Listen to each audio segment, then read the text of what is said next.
કરવા જતા હો, એક નિયમ રાખો, જેટલા લોકો મળે એને જય શ્રી કૃષ્ણ કરતા કરતા જવા. જો દર્શનમાં કેવો આનંદ આવે છે. પ્રત્યેક જય શ્રી કૃષ્ણ સાથે તમારા લાખો દોષો નિર્મૂલ થઈ જાય છે. ત્યાં પ્રભુ સુધી પહોંચશો ત્યાં સુધી તો નિર્દોષ થઈ ગયા છે.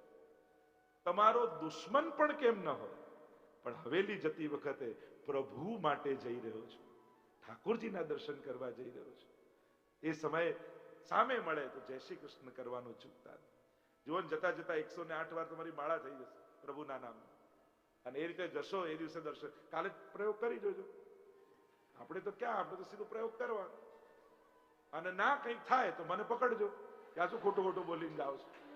અહીંયા અમદાવાદ તો દૂર છે નહીં, તમે તો આવતા જતા જાઓ છો. આ બધા અનુભવો કરવાના જાતે, પોતાના ઉપર પ્રયોગ કરવાનો. આ બધું કહેવાયું છે કે આ કરવાથી આમ થાય, આ કરવાથી, તું ક્યારેક પ્રયોગ તો કર, થાય છે કે નહીં? મહાપ્રભુજીની વાણી પર વિશ્વાસ હશે, ચોક્કસ અનુભવ થશે. જયતિ પદ્મ બંધો, યમુનાજીના સ્વરૂપને સમજાવતા શું કહ્યું? પદ્મ એટલે કમળ, બંધો, કમળનો બંધુ કોણ? તો કે સૂર્ય. કારણ કે સૂર્ય ઉગે તો કમળ ખીલે. પદ્મ બંધો સુતા, હે સૂર્ય પુત્રી તમારું જય હો. સૂર્યના પુત્રી છે, અને એટલા માટે આપણે ત્યાં કહેવાય ને કે સૂર્યના પુત્રી શ્રી યમુનાજી સુરસુતા છે. આપનો જય હો, જયતી એમ કહીને આગળ ગાન કરતા મહાપ્રભુજી ભુવન ભુવન પાવની મધિગતા મને કસ્વનઈ. ભુવન ભુવન 14 લોકોને પાવન કરતા કરતા ભુવન ભુવન પાવની અધિગતા મને કસ્વનઈ પ્રિયા ભીરીવ સેવિતા શુક મયુર હંસાદિવી.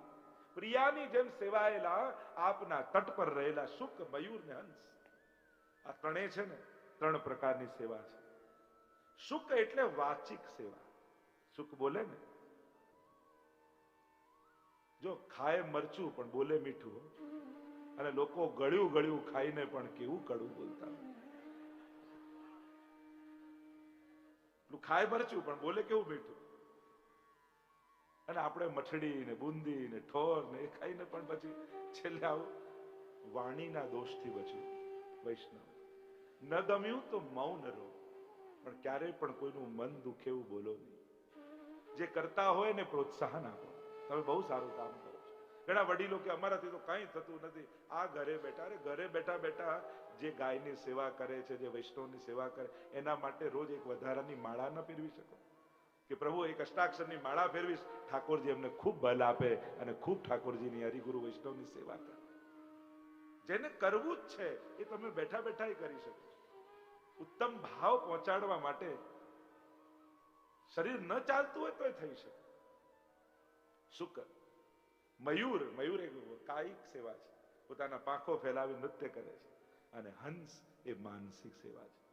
તો આ ત્રણેય દ્વારા, કારણ કે હંસ ધ્યાનમાં બેઠો એવો મુનિ જેવું લાગે, અને એટલા માટે શુક મયુર હંસાદિભી તરંગ ભુજ કંકણ પ્રકટ મુક્તિકા વાલુકા. મહાપ્રભુને કેવા દર્શન થાય, નયન ભર દેખ ભાનુ તનયા. આપણે પદમાં આંખ ભરીને જો, યમુનાજીને જો. ગુરુ દ્રષ્ટિ આપે છે, ભગવાન આંખો આપે, ગુરુ દ્રષ્ટિ આપે. અને કેવી આધિદૈવિક દ્રષ્ટિ. જો તો ખરા યમુનાજી છે. જો મહાપ્રભુજીની આપેલી દ્રષ્ટિ લઈને જશો તો તમને યમુનાજીમાં સાક્ષાત દર્શન થશે. તમે યમુનાજીના દર્શન કરવા પહેલા જાઓ, મથુરા જાઓ, અને સૌથી પહેલા વિશ્રામ ઘાટ જાઓ, ત્યારે સૌથી પહેલા ઉપરથી તમને શું દેખાય? યમુનાજીની લહેરો. તમે ઘાટની ઉપર હો, ત્યાંથી તમને દર્શન થાય યમુનાજીના. એટલે કે આ જીવ કેટલા જન્મોથી વિખૂટો પડ્યો છે, અને આજે યમુના મૈયાના નિકટ આવે છે. અને જ્યાં પોતાની યમુના મૈયાને જોઈ અને પોતાના ખોવાયેલા બાળકને જુએ તો માં શું કરે? પોતાની ભુજા ફેલાવે કે આવો મારી પાસે, આવો. અને જ્યારે તટ ઉપર ઉભા ઉભા તે અમે યમુનાજીના લહેરો જુઓ, ત્યારે તરંગ ભુજ, એમ મહાપ્રભુજી કહે, તરંગ તો ભુજાઓ છે, યમુનાજી તમને ગોદમાં લેવા માટે બાહુ ફેલાવે છે. હા બેટા મારી પાસે. એટલે તમે શું કરો? તટ પર નીચે ઉતરો, પગથિયા ઉતરીને ઘાટ પર બેસી જાઓ, કિનારે બેસી જાઓ. નિતંબ તટ સુંદરી નમત કૃષ્ણ તું. એટલે યમુનાજી તમને ગોદમાં લઈ પોતાના ખોળામાં લઈ લીધા. ખોળામાં લઈ લીધા. તટ એ ગોદ છે, અને આમ ગોદમાં લીધા. અને બાળક રૂપી ભક્ત એ તો ક્ષુધાતુર છે. એ કૃપા રૂપી યમુના મૈયાના પયના પાન કરવા માટે જન્મ જન્માંતરથી લાલાયિત છે. એટલે તમે ઘાટ પર બેસીને શું કરો? યમુનાજીને અંજલિમાં લઈ અને પાન કરો. ન જાતું યમ યાતના ભવતી તે પય પાન. અને જલ નથી, પય પાન કહ્યું એટલે યમુનાજીએ તમને ગોદમાં લઈ પોતાના વક્ષસ્થળથી પોતાના પયના પાન કરાવ્યા છે. જ્યારે આવો ભાવ લઈ અને તમે યમુનાજીના પાન કરો છો ત્યારે તમને સાક્ષાત અહેસાસ થાય કે મારી યમુના મૈયાએ મારને કૃપા રસના પાન કરાવ્યા. તો તરંગ ભુજ કંકણ, જ્યારે તરંગ ઉઠે અને એમાં સૂર્યના કિરણો પડે અને એમાં રજકણો ચળકે તો મહાપ્રભુજી એમ કહે કે આ તરંગ ભુજાઓ છે, અંગ પ્રકટ મુક્તિકા વાલુકા, અને એમાં યમુનાજીએ કંકણ પહેર્યા છે. 16 શણગાર સજામાં આભરણમાં ઓપો છે. 16 શણગાર છે અને 12 આભરણ છે. આપણે ત્યાં આપણે મહેંદી ને કાજલ ને કંકુમ આ બધું આભરણમાં આવે, અને જે ધરે ને એને શણગાર કહેવાય. તો 16 શણગાર અને 12 આભરણ યમુનાજી પહેરીને શોભી રહ્યા છે. અને ત્યારે યમુનાજીએ કંકણ હસ્તમાં પહેર્યા છે, એના મોતી ચળકી રહ્યા છે. તરંગ ભુજ કંકણ પ્રકટ મુક્ત્યા વાલુકા નિતંબ તટ સુંદરી નમત કૃષ્ણ તુર્ય પ્રિયામ.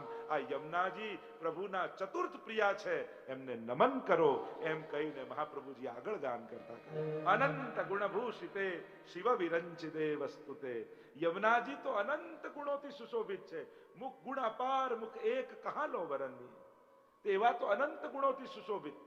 કારણ કે એક જીવ સહસ્ત્ર રસના ક્યો ન દઈ વિધાતા. 41 પદમાં તો કેટલી વાર કે આ અમારા રોમ રોમમાં જીવવા હોત તો યમુનાજીના ગુણગાન કરવાનો કેવો આનંદ આવત. આ એક જીવાથી, આ તો એક આખા દરિયાને ચમચીથી પીવાની વાત છે કે કેમ કરીને એ ગુણોને ગાઈ શકું. તો અનંત ગુણભૂષિતે શિવ વિરંચિતે વસ્તુતે. શિવજી અને બ્રહ્માજી દ્વારા એમની સ્તુતિ થયેલી છે, સ્તુતિ ગવાયેલી છે. અને ઘના ઘન નિભે સદા ધ્રુવ પરાશરાભિષ્ટ. એમ તો આ શ્લોકમાં ટીકામાં 6 ગુણ યમુનાજીના બતાવવામાં આવે. જે 6 ગુણ ઐશ્વર્ય, વીર્ય, યશસ્વી, જ્ઞાન, વૈરાગ્ય એ ઠાકોરજીમાં છે, એ જ મહાપ્રભુજીમાં છે અને એ જ શ્રી યમુનાજીમાં છે. તો એની ચર્ચા અહીંયા ગહનતાથી છે, પણ એમાં ન જતા ઘના ઘન નિભે સદા. ઘનઘોર જે વરસવા વાળા વાદળ છે એવી શોભાને ધારણ કરવા. તો ઘના ઘન નિભે સદા ધ્રુવ પરાશરાભિષ્ટ દે. ધ્રુવજી અને પરાશરને અભિષ્ટ ફળ આપનારા છે. આપણે બધા જાણીએ છીએ કે ધ્રુવજીએ તપ કર્યું, પિતાની ગોદમાં બેસવા ન મળ્યું. પરમ પિતાની ગોદમાં બેસવું છે, તપ કરવા માટે મધુવનમાં આવે. આજે પણ જેણે વ્રજયાત્રા કરી હશે એને ખ્યાલ હશે. અને મધુવનમાં આવ્યા, તપ કર્યું અને પ્રભુ મળ્યા, કૃપા થઈ અને ધ્રુવલોક મળ્યું. આપણને તો એમ લાગ્યું કે તપ કર્યું એટલે મળી ગયું. અરે તપ તો હજારો ઋષિઓ કરે છે, હજારો વર્ષ સુધી કરે છે. કેવલ તપને કારણે ધ્રુવજીને કૃપા નથી થઈ, પણ નિત્ય યમુનાજીના તટ ઉપર તપ કર્યું અને રોજ યમુના પાન કરતા, એટલે યમુનાજીની કૃપાથી ધ્રુવજી ઉપર કૃપા થઈ છે. એ મહાપ્રભુજી સમજાવે. ધ્રુવને અભિષ્ટ ફળ, ધ્રુવ પરાશરા વિસ્તદે. પરાશર મુનિને પણ અભિષ્ટ ફળ મળ્યું. પરાશરજી કોણ છે? વ્યાસજીના પિતા. એવી કથા આવે છે, મત્સ્યગંધા નામની કન્યા, સાયંકાલનો સમય હતો, ન કરવાનું કૃત્ય થયું, કોઈ અસુર પેદા થવો જોઈએ, પણ અસુરની જગ્યાએ યમુનાજીનો તટ હતો એટલે ભગવાનના જ્ઞાન અવતાર એવા વ્યાસજીનું પ્રાગટ્ય થયું. અને એટલા માટે પરાશર મુનિને પણ અભિષ્ટ ફલ રૂપે વ્યાસજી મળે. એ કેમ? યમુનાજીના આશ્રયને કારણે. કારણ કે યમુનાજીનો સ્વભાવ કેવો છે? અજાણે અધર્મી નાહી ગયો તોય માએ કર્યો ઉદ્ધાર. કોઈ અજાણતા પણ સ્નાન કરી જાય, પાન કરી જાય તો પાન કરનારને ખબર નથી, પણ જેનું પાન કર્યું છે એને તો ખબર છે. એ તો ઉદ્ધાર કરે જ છે. ધ્રુવ પરાશરા વિષ્ટદે વિશુદ્ધ મથુરા તટે સકલ ગોપ ગોપી વૃતે કૃપા જલધિ સંશ્રિતે મમ મનઃ સુખમ ભાવય. આ શ્લોક આપ બધા જ જાણો છો. અને 252 વૈષ્ણવની વાર્તા આ બધાને ખ્યાલ છે. અને ઘણા લોકો સંપુટી પાઠે કરતા હોય છે, પણ એમ જોવા જાવ તો સંપુટીનો ક્રમ આપણે ત્યાં નથી. શુદ્ધ પાઠ કરો. ઘણીવાર પાછળથી બધી ભાવનાઓ આવી હોય, પણ એ ભાવના સૈદ્ધાંતિક નથી, ભાવાત્મક છે. જેમ યમુનાજીની આરતીમાં નથી થતું, કહે માધવ પરિક્રમા વ્રજની કરવાને જ્ઞાતા, ત્યાં આરતી પૂરી થઈ જાય પણ છતાંય આપણને સંતોષ ન થાય. એટલા માટે 33 કરોડ દેવતા દર્શન કરવા જાય, જય જય શ્રી. અને બીજું કઈ 2-3 લાઈન છે ને, એવું કઈ 2-3 લાઈન પાછળથી બીજું છે. એટલે બને તો એ નહીં ગાવું, કારણ કે મૂળ વસ્તુને મૂળ રૂપે રહેવા દો. દરેકમાં પોતાનું મિશ્રણ કરવા જઈએ એને કારણે મૂળ વસ્તુનો બગાડ થાય છે. અને એટલા માટે મૂળ જે ધોળપદ છે, કીર્તન છે, એને એવા ને એવા રહેવા દેજો. તમારા બનાવવા હોય તો નવા બનાવજો. એની ચોપડી હું છપાઈ આપીશ, પણ આમાં છંછેડતા નહીં. ઘણી વાર જૂનામાં બધા પોતાનું એવું જોડતા જાય, બે ચાર લાઈન જોડે નહીં ત્યાં સંતોષ ના થાય. અને એટલા માટે આરતીમાં પણ છાપ આવી જાય ને એટલે પૂરું થઈ જાય. આપણે કીર્તનમાં છાપ આવી ગઈ એટલે છેલ્લી લાઈન. અને એટલા માટે ત્યાં આપણે આરતીને પૂરી કરી દઈએ. તો જે વિશુદ્ધ મથુરા તટે કિશોરીબાઈનો પ્રસંગ આપણે બધા જ જાણીએ છીએ. શીતળા નીકળ્યા, આંખો જતી રહી, શરીર કૃશ થઈ ગયું. નાનપણથી પિતાના સંસ્કાર હતા, રોજ યમનાષ્ટકનો પાઠ કરો. આખું યમનાષ્ટકે યાદ નથી આવે, અડધો શ્લોક યાદ રહ્યો. અને એક ઘરના ખાટલામાં ખૂણે બેઠા રહે, અંધારો ઓરડો, પણ ત્યાંથી ધીમો ધીમો અવાજ બહાર આવતો રહે, વિશુદ્ધ મથુરા તટે સકલ ગોપ ગોપી વૃતે કૃપા જલધિ સંશ્રિતે મમ મનસ સુખમ ભાવ. રોજ બહેન સેવા કરવા આવે, ચાકરી કરવા આવે, સ્નાન કરાવે, ભોજન બનાવે, એમાં પછી બોલતી જાય કે ક્યાં મારા માથે આ બધું આવ્યું, હું મારા ઘરનું કરું કે આનું કરું. અને એક દિવસ તો બહેન એવા અકળાયા ને કહ્યું, જા કાલથી તારું જે થવું હોય થાય, હું નહીં આવું. બોલાય તારા યમુનાજી. અને કિશોરીબાઈ તો ભીતર મનથી કહે યમુનાજી બધું સારું કરશે, ભરોસો છે. બીજા દિવસની સવાર પડી, સમય થયે દરવાજો ખટખટ્યો અને કિશોરીબાઈએ ધીમે પગલે જઈને દ્વાર ખોલ્યું અને મસ્તક પર ધીમે રહીને યમુનાજીએ હાથ મૂક્યો. આજે બહેન તો નથી આવી, પણ આપણા બધાની માં શ્રી યમુનાજી દ્વાર પર. અને જ્યાં મસ્તક પર હાથ મૂક્યો ને રોમ રોમ રોમાંચ થઈ ગયો કિશોરીબાઈ. બેન આજે એવું લાગે છે જાણે યમુનાજી મસ્તક પર હાથ મૂક્યો અને યમુનાજી કે અરે યમુનાજી કોઈ આવતા હશે, ચાલ ચાલ મારે ઘરના કામ બહુ બાકી. પાછા ખાટલામાં બેસાડી દીધા અને ખાટલામાં બેઠા બેઠા કિશોરીબાઈના મુખે વિશુદ્ધ મથુરા તટે સકલ ગોપ ગોપી વૃતે કૃપા જલધિ સંશ્રિતે મમ મનસ સુખમ ભાવ. અડધો શ્લોક બોલ્યા કરે અને યમુનાજી ચાકરી. ગામમાં ગુસાઈજી પધાર્યા. ગુસાઈજીને ખબર પડી, અરે આની ચાકરી તો યમુનાજી કરે. કિશોરીબાઈ દંડવત કરવા આવ્યા. પૂછ્યું, કિશોરી તને ખબર છે તારી ચાકરી કોણ કરે છે? હા, મારી બહેન રોજ આવીને મારી ચાકરી કરે છે. ગુસાઈજી કહે, તારી બહેન નથી, એ તો શ્રી યમુનાજી તારી ચાકરી કરે. અને સાંભળતાની સાથે પોક મૂકીને રડવા લાગ્યા કિશોરીબાઈ. અરે મારા દેહને કારણે મેં યમુનાજીને શ્રમા, પણ તનુ નવત્વ મેં તાવતા, એ તો તનુ નવત્વનું દાન કરનારા યમુનાજી. એવા શ્રી યમુનાજી તો વિશુદ્ધ મથુરા તટ સકલ ગોપ ગોપતી વૃત્ત. જો સપ્તમી વચન છે એટલે વિશુદ્ધ મથુરા તટે, ત્યાં વાક્ય પૂરું થઈ જાય. નહીં તો ઘણા લોકોને આમાંય ક્વેશ્ચન થાય, વિશુદ્ધ મથુરા તટે સકલ ગોપ ગોપી વૃત્ત. મથુરાજીમાં સકલ ગોપ ના, પણ વિશુદ્ધ મથુરા તટે તો વાક્ય પૂરું થઈ ગયું. અને સકલ ગોપ ગોપી વૃત્તે, યમુનાજી ક્યારે પણ એકલા નથી, સકલ ગોપીજનો સાથે છે. એ યુથાધિપતિ છે અને એમના યુથના સર્વ ગોપીજનો એમની સાથે છે. રૂપ દેત આપ જેસે. યમુનાજી તો કેવી કૃપા કરે છે કે પોતાના જેવું રૂપ આપીને કૃપા કરે છે. એવા શ્રી યમુનાજી પોતાનું રૂપ આપે, પોતાનું ગુણ આપે, પોતાનો સ્વભાવ આપે. અને આમ કૃપા શ્રી યમુનાજી કરી અને એ જીવને વિશુદ્ધ મથુરા તટે સકલ ગોપ ગોપી. એટલે તમે જોજો યમુનાજીના મુખે ક્યાંય વિરહના વચન નહીં હોય. ક્યાંય યમુનાજીએ વિરહ કર્યો એવી કોઈ કથા બી નહીં મળે. કારણ કે યમુનાજી અખંડ સૌભાગ્યવતી છે અને અખંડ સંયોગવતી પણ છે. આપણે લાલ વસ્ત્ર કેમ ધરાઈએ છીએ યમુનાજીમાં? કારણ કે અખંડ સૌભાગ્યવતી છે. લાલ વસ્ત્ર પણ ઘણા પ્રકાર, પટલીનો પ્રકાર, ઘૂંઘટનો પ્રકાર, સાડીનો પ્રકાર. તમે જોવા જાઓ તો ઘણી વાર પટલી રાખી, ઘણી વાર મરોડી, એમાં ઘણા ભાવ છે. ભાવાત્મકતામાં એમાં ઘણી બધી ચર્ચાઓ, ભાવનાઓ જારીજી લપેટવામાં પણ આવે છે. તો લાલ વસ્ત્ર અખંડ સૌભાગ્યનું પ્રતીક છે અને એટલા માટે અખંડ સૌભાગ્યવતી. પણ જે અખંડ સૌભાગ્યવતી હોય એ અખંડ સંયોગવતી હોય જરૂરી નથી. એને સતત સંયોગ હોય જરૂરી નથી. અહીંયા તો શયન સમય જારીજી ભીતર પધારે તો ઠાકોરજીનો ટેરો આવીને પ્રભુ પધારી જાય. પણ યમુનાજીને વિરહ ન થાય, સદાય સંયોગવતી છે. તો એવા શ્રી યમુનાજી સકલ ગોપ ગોપી વૃતે કૃપા જલધિ, એટલે કૃપાના સાગર, કૃપા જલધિ સંશ્રિતે મળના. મમ મનઃ સુખમ ભાવય, મારા મનને આનંદ થાય એમ કરો, એમ કહીને મહાપ્રભુજી આગળ આવ્યા. યયા ચરણ પદ્મજા મુરરીપો પ્રિયમ ભાવુકા. ચરણ પદ્મજા, ચરણમાંથી પ્રગટ થયેલા શ્રી ગંગાજી પ્રભુને પ્રિય આપના સમાગમને કારણે થયા, એટલે સકલ સિદ્ધિ આપનારા ગંગાજી પણ થયા. અને આમ સમાગમનતો ભવત સકલ સિદ્ધિ સિદ્ધિદાસ સેવતા, સકલ સિદ્ધિ થયા ને સેવાને યોગ્ય થયા. તયા સદ્રસતામિયા કમલજાસ પત્ની વયત. આપની સરખામણી લક્ષ્મીજી સિવાય કોની સાથે કરી છે? પણ લક્ષ્મીજી કરતા પણ અધિક યમુનાજીને માન્યા છે. કેમ? કારણ કે ઠાકોરજીની સેવામાં કોઈ આવે તો લક્ષ્મીજી એને શોક ગણે. મારી સોતન આવી, મારી સેવા ગઈ, આટલી સેવા મારી ચૂકી ગઈ, એવો ભાવ રાખે. પણ યમુનાજી જ્યારે ઠાકોરજીની સેવામાં કોઈ આવે તો એને શોક ન ગણે, એને સખી ગણે. ચલો પ્રભુને અધિક આનંદ થશે, પ્રભુને અધિક સેવા થશે, એવો ભાવ રાખી અને યમુનાજી એને પોતાને નિકુંજમાં લઈ જાય. આવો ભાવ યમુનાજીનો છે, એટલે લક્ષ્મીજી કરતા પણ અધિક યમુનાજીનું મહાત્મ્ય કહેવામાં આવ્યું. તો તયા સદ્રસતામિયા કમલજાસ પત્ની વયત હરિપ્રિય કલિંદયા મનસી મે સદા સ્થિયતામ. એ હરિની પ્રિયા કલિંદી કાલિંદી કલિંદ્યતિ ખંડયતિ ઇતિ કાલિંદી. કલિયુગના દોષોનું જે ખંડન કરે એ જ કાલિંદી છે. અને કલિયુગના અનેક પ્રકારના દોષો આપણને બતાવવામાં આવ્યા.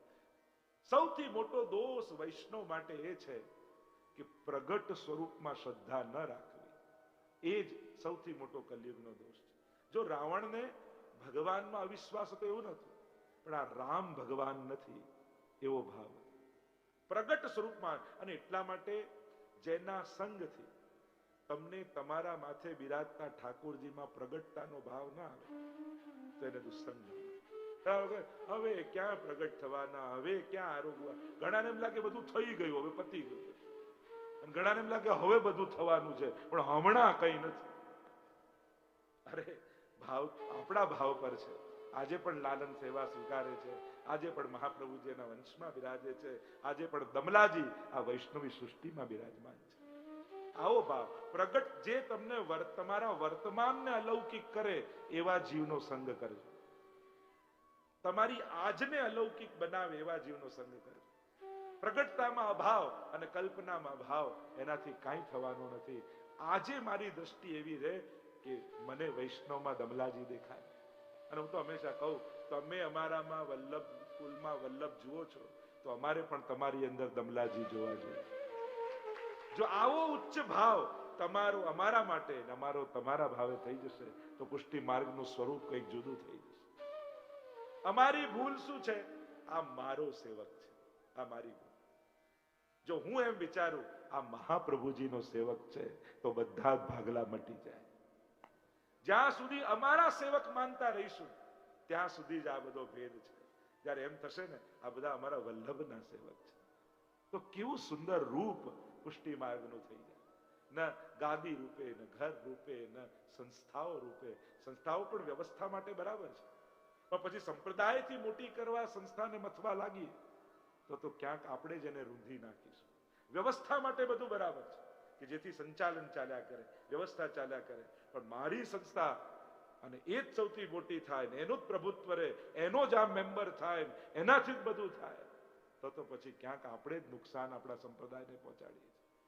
સંપ્રદાયથી મોટી સંસ્થા બનાવવા જઈશું ને તો આપણે જ ક્યાંક આપણા સંપ્રદાયમાં ભાગલા પાડી દઈશું. વ્યવસ્થા માટે કરો. હરણ ભાગતું ભાગતું શિકારીની પાછળ દોડતું હતું અને ઝાડની ગીચ ઝાડી તેની આડમાં સંતાઈ ગયો અને શિકારી શોધે ચારે બાજુ ક્યાંય ન દેખાયો અને શોધતો શોધતો આગળ નીકળી ગયો અને જે ઝાડીમાં પાંદડાની વચ્ચે હરણ સંતાયો હતો એને કુમળા કુમળા પાંદડા દેખાય. એને તો જીભમાં સ્વાદ લાગ્યો. એક એક પાંદડું ખાવા લાગ્યો અને થોડી વારમાં પોતાને જ ઉઘાડો પાડી દીધો. શિકારીએ બાણ છોડ્યું અને ત્યાં સમાપ્ત થઈ ગયો. જેની સુરક્ષામાં આપણે સંતાયેલા છીએ, સુરક્ષિત છીએ, જેની ઢાલ હેઠળ, એને જ જો સંસ્થાના નામે કોરતા જઈશું, કોરી ખાઈશું તો ક્યાંક આપણે જ ઉઘાડા પડી જઈશું. અને એટલા માટે આપણે જ સાવધાન રહેવાની જરૂર છે. કોઈ રૂપે ક્યાંય છૂટા પડવાની જરૂર નથી. આપણે બધા વૈષ્ણવ છીએ એટલું પૂરતું નથી. ત્યાં નિત્ય લીલામાં જશો તો કાર્ડ જોશે, ભાઈ તું કઈ સંસ્થાનો મેમ્બર હતો. અચ્છા, આ મેમ્બર વાળાને તો અહીંયા એન્ટ્રી નથી. અને એટલા માટે વ્યવસ્થા માટે બધું બરાબર છે, પણ ક્યાંય કોઈ ભાગલામાં ક્યાંય ભાગ ન લેશો. સેવા કરવાના અવસર મળે એમાં જોડાઈ જાઓ, તક મળે તો એક પ્લેટફોર્મ થઈ શકે છે, પણ એમાં આગળ વધો. મહાપ્રભુજીનો સેવક છું. જ્યારે કોઈની વલ્લભ પાસે કોણ, હું વલ્લભનો સેવક છું. વિચાર કરો, આવા જ્યારે શબ્દો નીકળે તો બધાને વહાલ થાય. આ વૃત્તિ હવે આવતી ભવિષ્યમાં આપણે કઈ રીતે આગળ જવું એ વિચાર કરવો જોઈએ. 20 વર્ષ પછી કેવો સમય આવશે, એના માટે આજથી તૈયારી શરૂ ન કરી તો 20 વર્ષે આપણે બહુ મોડા પડી જઈશું, અને પછી સંજોગો અને સ્થિતિઓને સુધારવી બહુ અઘરી થઈ જશે. અને એટલા માટે તમે અમારું જેટલું માન રાખો છો અને વલ્લભ જુઓ છો, તો અમારે પણ તમારામાં દમલાજી જોવા જ જોઈએ. અમે કહીએ કે અમે વલ્લભના વંશજ, તમારે ગૌરવ કરવાનું અમે દમલાજીના વંશજ છીએ, અમે એમના વંશમાં છીએ, અમે ભાવ વંશજ છીએ. આ ભાવ, આ ગૌરવ અને આવો સ્નેહ જેવો દમલાજીને વલ્લભમાં અને વલ્લભને દમલાજીમાં હતો, આવો જો પરસ્પર વલ્લભ કુલ અને વૈષ્ણવ કુળમાં થઈ જાય તો વૈષ્ણવ સંપ્રદાયનો ચહેરો બદલાઈ જાય, ભાવ બદલાઈ જાય. ઉચ્ચ ભાવ, જો સામર્થ્ય જ વધારવું જરૂરી નથી, ભાવના ઊંચી રાખવી, એમાં ક્યાં નબળા પડવાની જરૂર છે.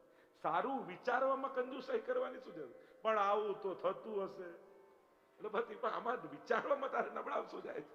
સારું વિચાર તો કર, ઉત્તમ વિચાર એ શરૂઆત છે. તો જે ચર્ચા આપણે કરી રહ્યા છીએ, હરિપ્રિય કલિંદયા મનસી મે સદા સ્થિયતા, સદા મારા મનમાં વિરાજ.